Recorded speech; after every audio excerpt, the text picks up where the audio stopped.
মৰমৰ ছাত্ৰ ছাত্ৰীসকল, আজি আমি তোমালোকৰ বাবে দ্বিতীয়টো পাঠ ক্লাছ 10ৰ বাবে দ্বিতীয়টো পাঠ আৰম্ভ কৰিবলৈ আগবাঢ়িছোঁ। পাঠটো হ'ল ঘন আৰু ঘনমূল, মানে R2। ইয়াৰ আগত আমি বৰ্গ আৰু বৰ্গমূলৰ বিষয়ে তোমালোকক শিকাইছিলোঁ। ঘন আৰু ঘনমূল। ঘন মানে কি? কোনোবা এটা সংখ্যাক যদি আমি 3 বাৰ পূৰণ কৰোঁ তেন্তে আমি তাৰ কি পাম? ঘনফল পাম। যেনে ধৰি ল'লোঁ আমি 1 পূৰণ 1 পূৰণ 1, তাৰমানে কিমান? 1।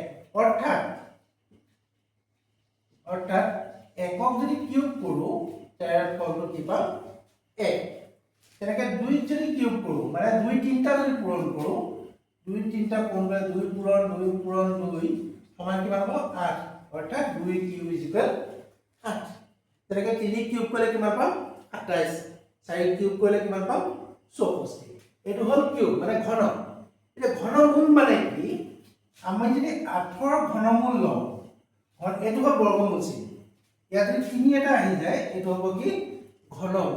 ঘনমূল কথাটো অৰ্থ এইটোৱে যে একেই সংখ্যা তুমি 3টা পূৰণ কৰা, যাৰ পৰা এটা ওলাব। তেনেকৈ 8ক যদি আমি 3টা উৎপাদক উলিয়াওঁ, 2 পূৰণ 2 পূৰণ 2, আৰু তাৰ যদি ঘনমূল লওঁ, এই সংখ্যাটোৱে কি বুজাইছে? 3টা সংখ্যাৰ পৰা এটা আহিব। মানে ইয়াত 2 কেইটা আছে? 3টা। 2 কেইটা আছে? 3টা। এই 2 3টাৰ পৰা আমাৰ উত্তৰ কি ওলাব? 2। অৰ্থাৎ 8ৰ ঘনমূল কিমান? 2।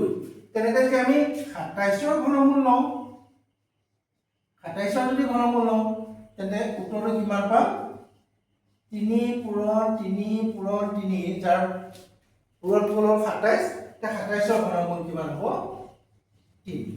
অৰ্থাৎ আমাৰ এই ঘনমূল চিনটোৱে, আৰু মই দেখাই দিছোঁ, ইয়াত ঘনমূল আৰু ইয়াত যদি ঘন থাকে, এইটো কাটা যায়, যিটো ৰয় সেইটো হ'ল ঘনমূল। হৈছে?